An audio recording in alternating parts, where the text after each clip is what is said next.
해마다 제가 6월이 되면 보훈의 달이잖아요. 그래서 한국 전쟁을 생각하면서 우리나라 지키려고 했었던 우리 국군 장병들, 또 우리나라 도와준 유엔군들, 그들에게 고마운 마음 갖고 감사하기 위해서 제가 종종 글을 올립니다. 우리 여러분들에게도 카톡으로 몇 번 올렸지요. 같은 내용을 제가 페이스북에도 제가 올렸어요. 그랬더니 어느 분이 이런 답글을 달아주셨어요. 6.25 전쟁은 싸우지 않아도 될 전쟁, 더 차지하고픈 인간의 야욕이 빚어낸 가장 더러운 전쟁으로 기억하고 있습니다. 짧은 글이지만 제가 생각을 많이 하게 됐어요. 맞는 말씀 아닙니까? 싸우지 않아도 될 전쟁인데 그 김일성과 박헌영, 또 스탈린, 모택동 이런 사람들의 야욕 때문에 벌어진 전쟁이었다 생각이 되고, 또 가장 더럽고 참 처참한 전쟁이었다. 우리 인간적으로 그렇게 말할 수 있어요. 그런데 저희 믿음 가진 사람들 입장에서는 좀 다른 측면에서 봐야 되지 않겠어요? 왜냐하면 6.25 전쟁 참혹한 전쟁이었지만 하나님이 허용하신 것 아니겠어요? 그러면 하나님의 섭리와 뜻이 계셨을 것입니다. 그 뜻을 우리가 물어야 될 거예요. 6.25를 통한 하나님께서 우리 민족을 위해 무슨 일을 하셨는가, 이걸 우리가 물어야 될 것입니다. 신앙적인 측면에서 보자면 6.25를 통해서 우리가 하나님의 은혜와 구원을 체험을 했던 거지요. 하나님께서는 우리 민족에게 자유가 얼마나 소중한지를 잘 가르쳐 주셨다, 이렇게 말할 수가 있겠습니다. 공산주의 사상 자체 속에 폭력과 거짓이 들어 있습니다. 공산주의가 무엇입니까? 우리 함께 나누자, 똑같이 나누자, 서로 나누자. 말 좋아요. 그런데 보세요. 나누려고 할 때에 이 세상에 누가 자신의 것을 스스로 내어놓을 사람 누가 있겠어요? 아무도 없어요. 그래서 결국 나누자는 말은 포장된 말이고요. 나누자는 말 속에는 강제로 빼앗겠다는 말이 포함되어 있는 겁니다. 숨은 의도가 있어요. 나누자는 말에 많은 사람들이 속지만 나누자는 말은 빼앗자는 말과 같은 것이고, 빼앗을 때에 어쩔 수 없이 폭력이 나오게 되잖아요. 공산주의 사상 속에 폭력과 거짓이 이미 내포되어져 있습니다. 그럴듯하지만 미혹하는 사상이고 악한 사상이며 마귀의 유혹이고 마귀의 사상이지요. 그래서 기독교인들은 공산주의 사상을 용납할 수가 없어요. 그건 마귀의 사상입니다. 6.25 전쟁이 아니었으면 우리 민족은 공산주의를 몰랐을 겁니다. 공산주의가 얼마나 폭력적이고 거짓인지를 몰랐을 거예요. 6.25 전쟁 전만 해도 우리나라의 지식인들 거의 대부분이 그 공산주의 나쁘게 보질 않았어요. 공산주의 사상에 기울어져 있는 교수들이 꽤 많았다고 그래요. 국민들은 공산주의가 뭔지 잘 몰랐고요. 그래서 만약에 6.25 전쟁이 없었더라면 우리나라는 어쩌면 공산화 되기도 쉽지 않았을까, 그런 짐작도 해봅니다.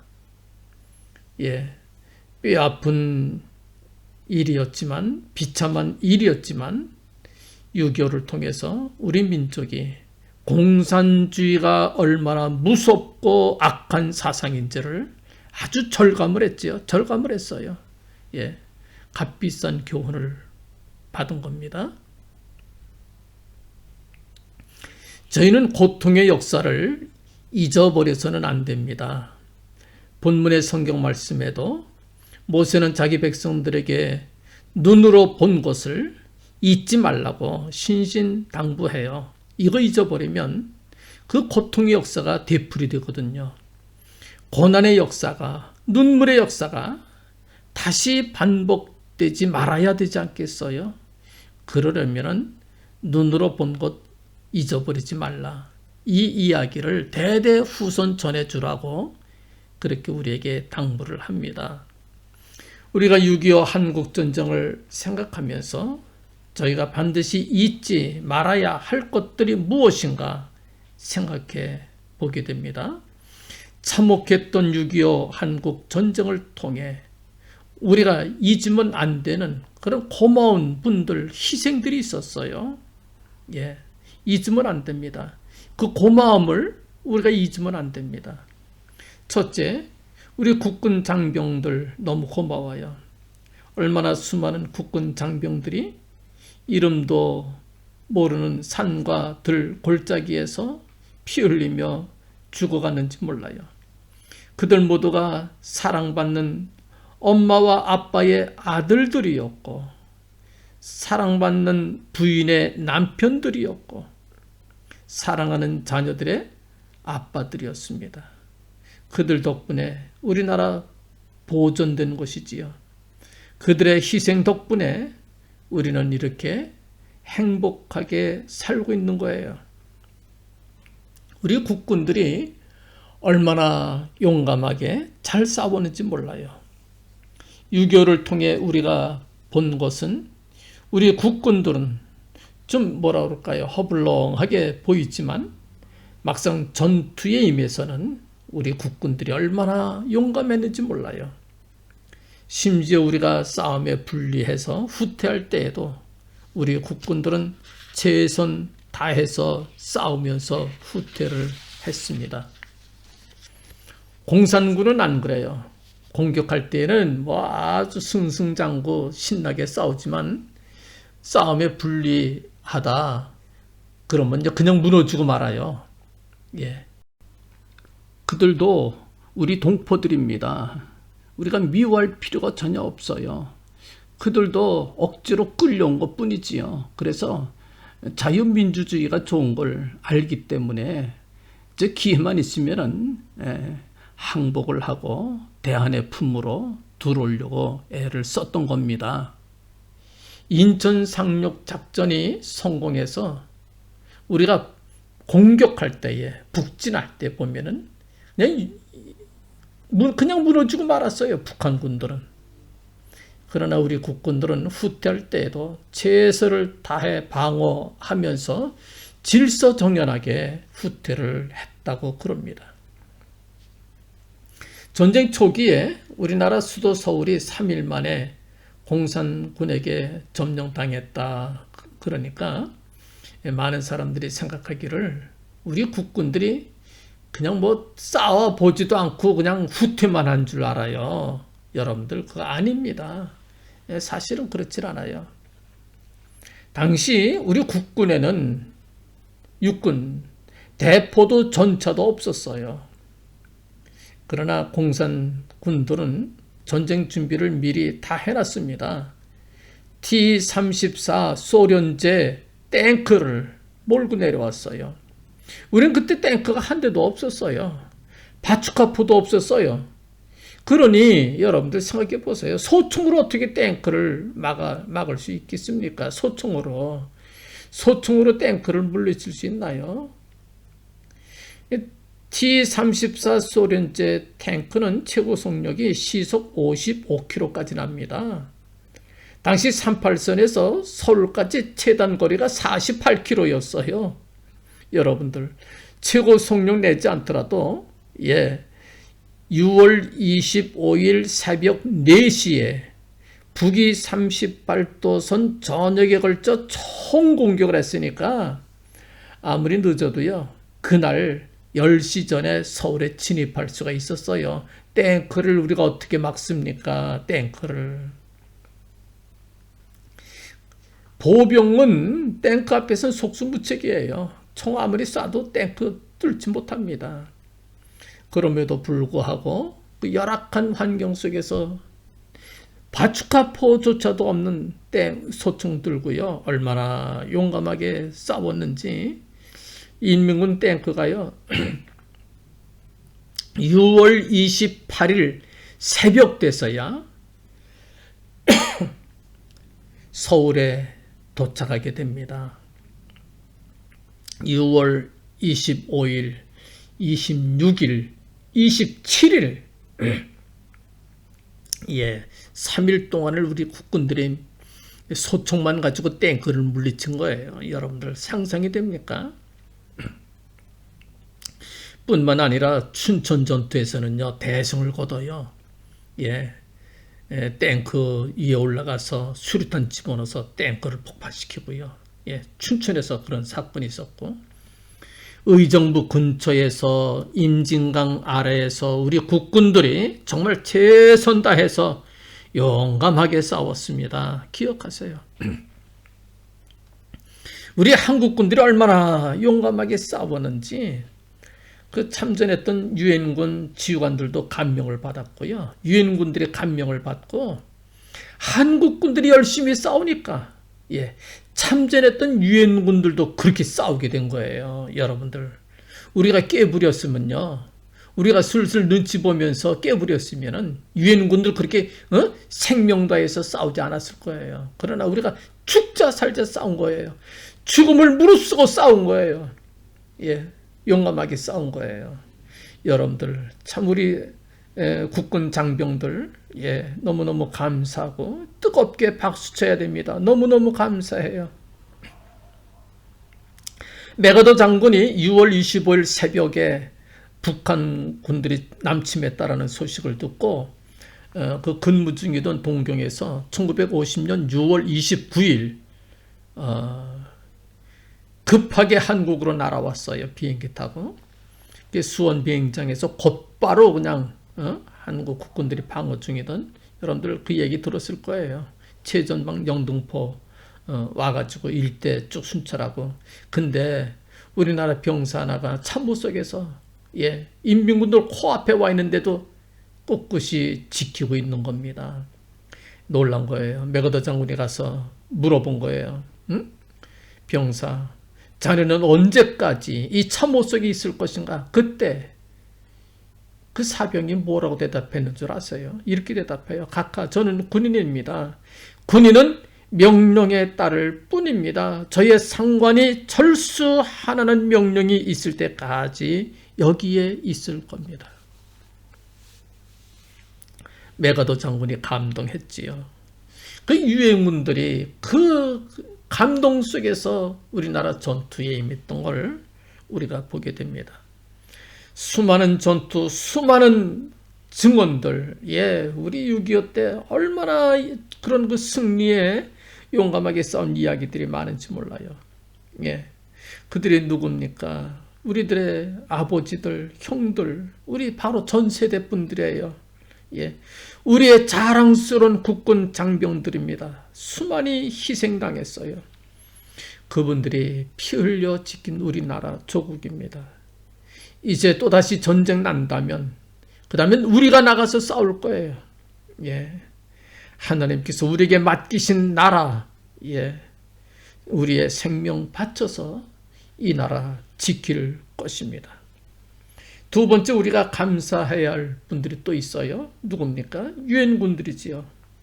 그들은 정말 위대했어요. 위대한 이유가 뭡니까? 그들이 몸 바쳐 생명 바쳐 추구했던 이상이 있었잖아요. 무엇입니까? 자유의 가치입니다. 자유의 가치.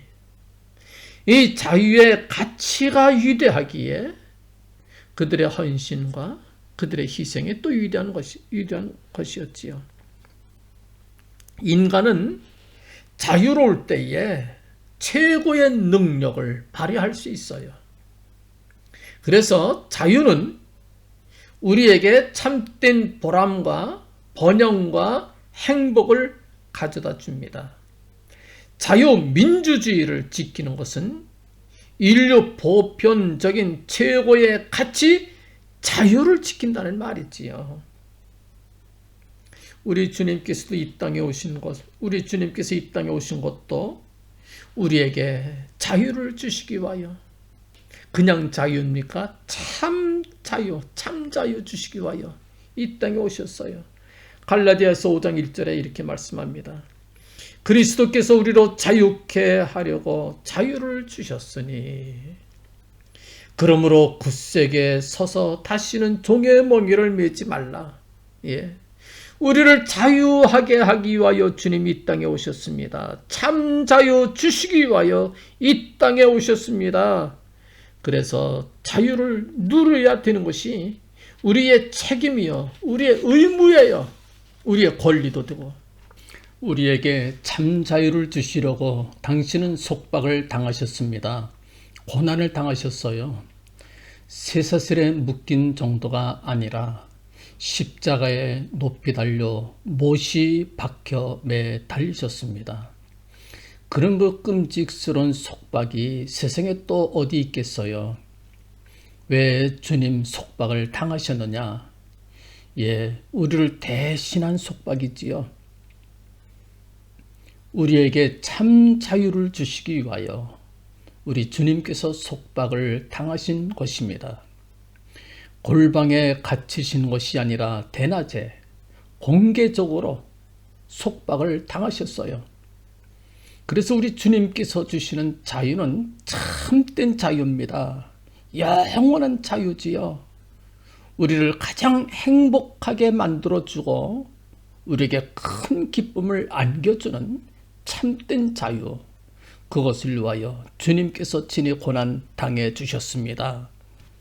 유엔군들도 이 자유를 위해서 찾아와 희생당하셨습니다. 자유세계를 지킨다는 그 명분이 대단히 위대한데, 그래서 그들의 희생과 그들의 죽음이 결코 헛되지 않습니다. 그들의 희생으로 우리 민족은 자유를 얻었고, 지금까지 우리가 마음껏 우리의 능력을 발휘할 수 있는 거예요. 세계의 엄청난 나라, 새로운 국가가 되지 않았습니까? 그들의 희생이 이 땅을 비옥하게 만들었어요. 그들의 흘린 피가 이 나라, 이 강토를 희망이 넘치는 나라로 만들었어요. 보잘것없던 한국인들이 놀라운 능력을 발휘하기 시작합니다. 세계가 놀라지요. 온 세계가 한국판이 됐어요. 가는 데마다 삼성, 현대, 한화, 반도체, 조선, 철강, 심지어 축구, 바둑, 대장금, 드라마, 한국인들이 석권하는 곳이 수를 헤아릴 수가 없어요. 수를. 그들의 희생이 우리에게 능력의 비료가 되었음에 틀림이 없다 말할 수 있겠습니다. 네덜란드의 판달렌 씨라는 그 참전용사 한 분이 계셨습니다. 얼마 전에 돌아가셨어요. 제가 그에게 직접 들은 얘기지요. 인도네시아 근무 마치고 집에 돌아와 2달밖에 안 됐는데 아버지는 돌아가시고 어머니 혼자 계셨어요. 한국 전쟁이 터진 겁니다. 정부에서 지원자를 모집했어요. 그런데 지원하기 위해서는 만 21살 이상이 돼야 됐습니다. 21살이 안 되면 엄마의 사인을 받아야 갈 수가 있었어요. 당시 판달렌 씨가요, 배가 떠나는 날이 바로 생일 하루 전이었다고 그래요. 생일 하루 전. 21살 되는 하루 전이었다고 그래요. 어머니한테 사인해달라고 그럽니다. 엄마가 사인을 해줄 턱이 없지요. 아버지도 없는데 아들 하나 두고 있는데 그 아들이 전쟁 나가겠다고 그러니 어떻게 사인을 해줍니까? 그래도 때를 쓰면서 다음 배 타고 가겠다고 꼬집꼬집 쓰니까 엄마가 할 수 없이 사인을 해줬대요. 그렇게 해서 이제 떠나 한국으로 왔었다고 그래요. 예, 참전용사들 그때는, 지금은 뭐 다 7, 80 넘었지만 그때는 20대 초반, 많은 분들이 한국에 어느 나라인지도 모르고 왔다고 그래요. 유도상으로 보면요, 한국 38선 아니에요.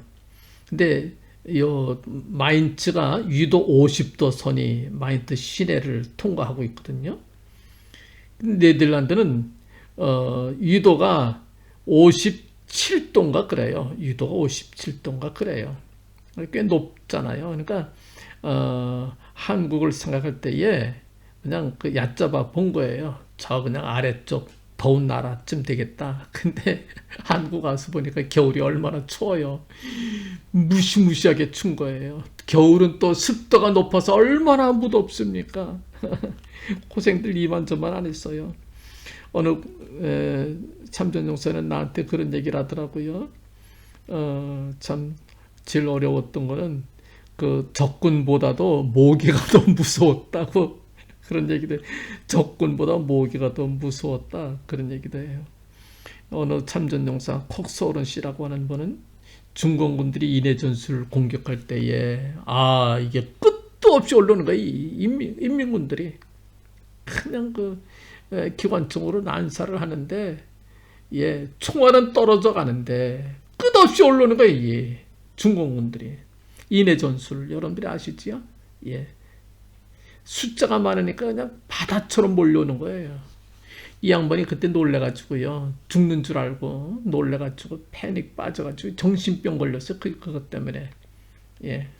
그래가지고 평생 약 먹고 병원에서 지내다 돌아가셨어요. 그분 돌아가셨을 때에 제가 가서 기도해 드렸어요. 어느 분은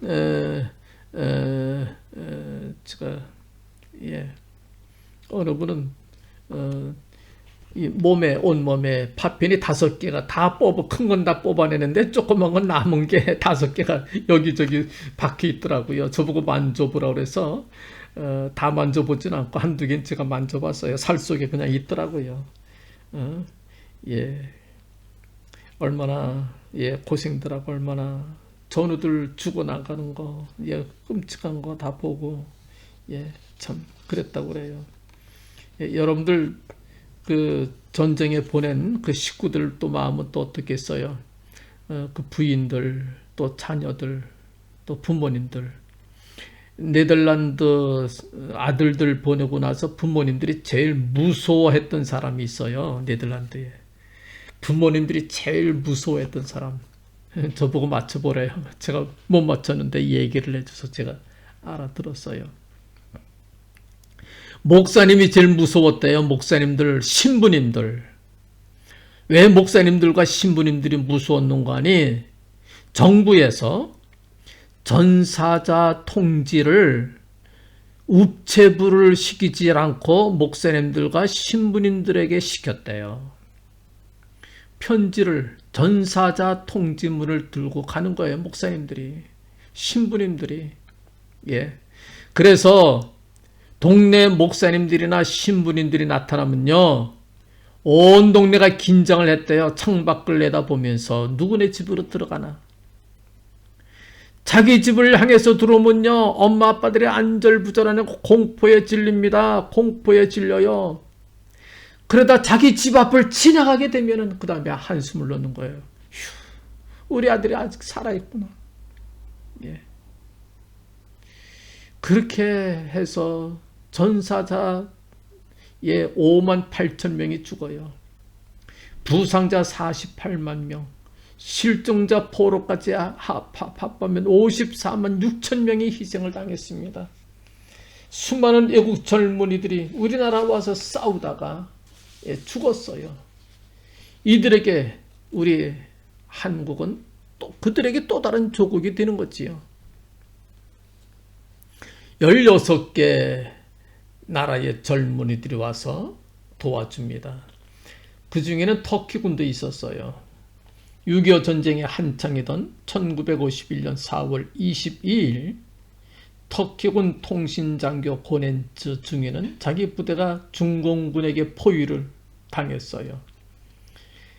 중공군한테 포위를 당하고 나니까 포격 대포를 쏴달라고 하는 좌표를 알려줘야 되는데 어디로 알려줬는가 하니 자기 자신이 서 있는 그곳을 좌표로 알려줍니다. 그곳으로 쏴야 둘러있는 중공군들도 다 섬멸당할 것이다. 예, 자기도 죽고 중공군들도 죽이려고 자기 자신의 좌표를 불러줬어요. 예, 사령관 타신 쿠르데이 중령과 부사령관 아센 사야 소령, 작전과장 레미 이랄프 소령, 25사단 포병대 연락장교 아라틴 하이다로 글루 중위, 장교들이 모두 놀라가지고요, 서로 얼굴만 쳐다보고 아무 말도 못하는 거예요. 연대본부 PDC 사격 지휘소 장교들은 당황하고 고뇌에 빠집니다. 예, 안절부절 못해요. 어떻게 하면 좋을지 몰라서 결국 터키군 사령관이요, 고넨츠 중위의 요청을 받아들입니다. 그래서 포격하고 중공군의 남하를 막아냈어요. 이렇게 지킨 나라입니다. 우리나라가. 우리의 자유가 이렇게 소중한 거예요. 예, 여러분들 우리의 능력을 최대한 발휘해야 할, 예, 그래서 번영과 행복을 누려야 할 의무와 책임이 우리한테 있는 것이지요. 자유를 누리시기 바랍니다. 세 번째, 우리가 잊지 말고 감사해야 할 분이 또 계십니다. 하나님의 돌보심을 우리가 잊으면 안 됩니다. 하나님 도와주셨지요.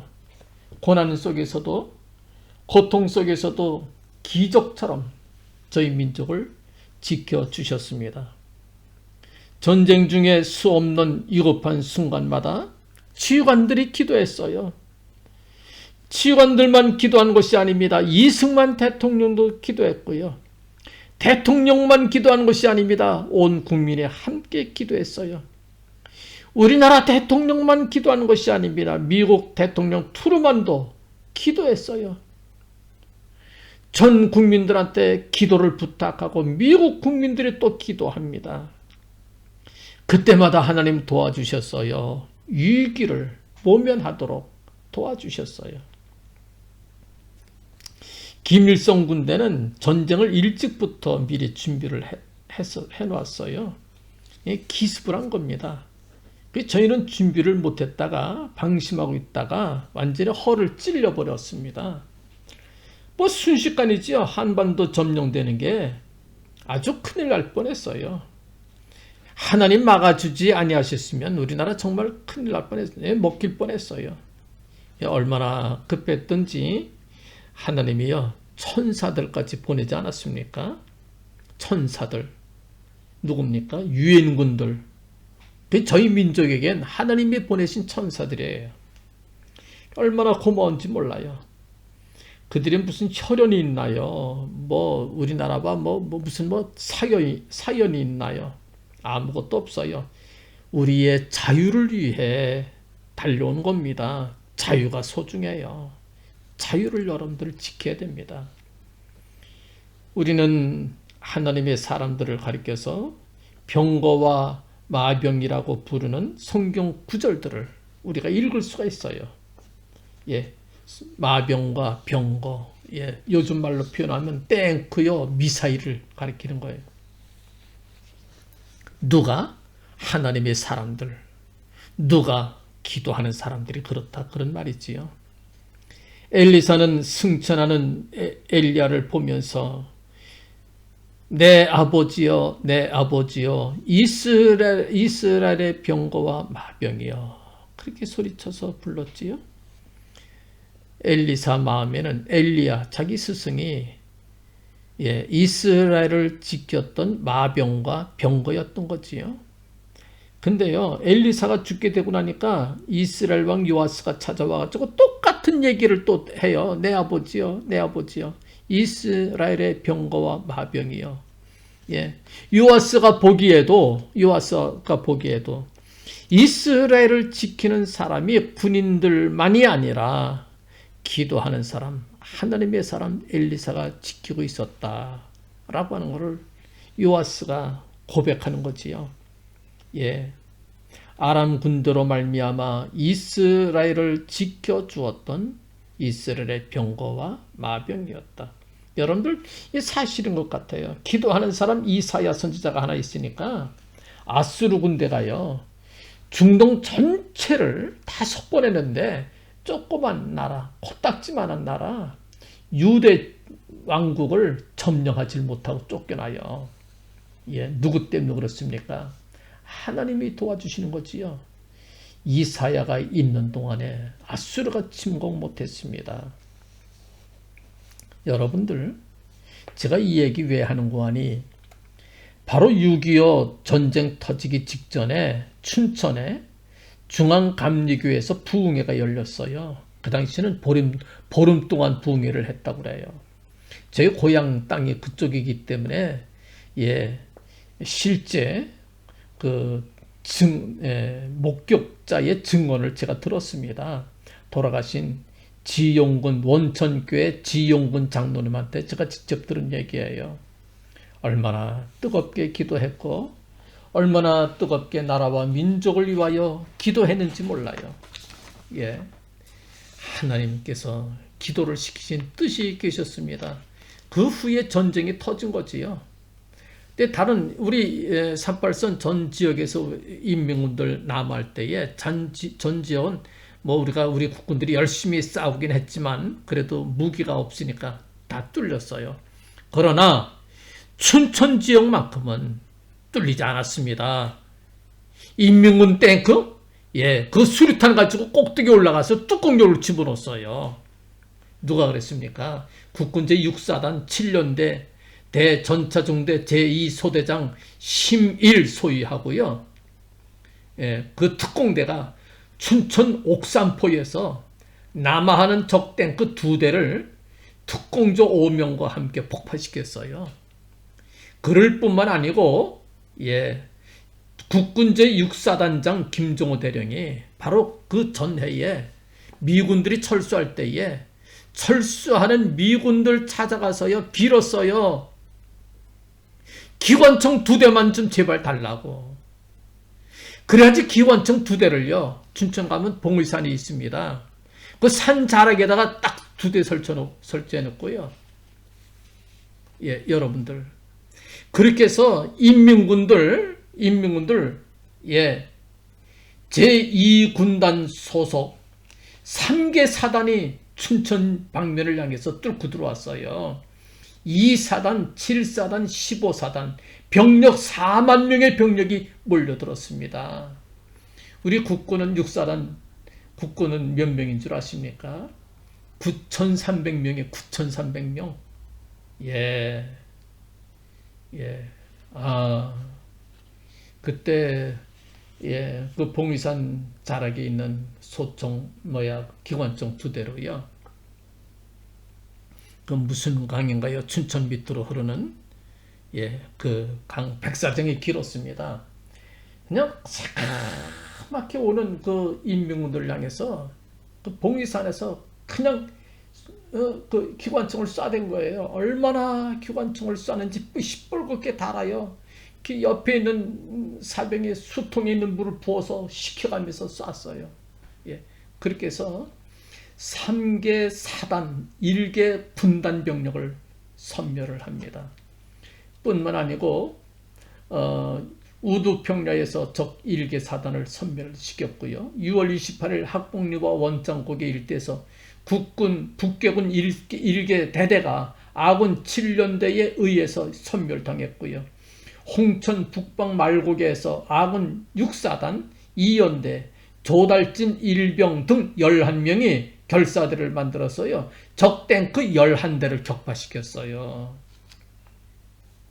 여러분들 춘천 전투 이 다른 지역에서 없었던 전투인데 이거 우연인가요? 여러분들 그렇게 생각되세요?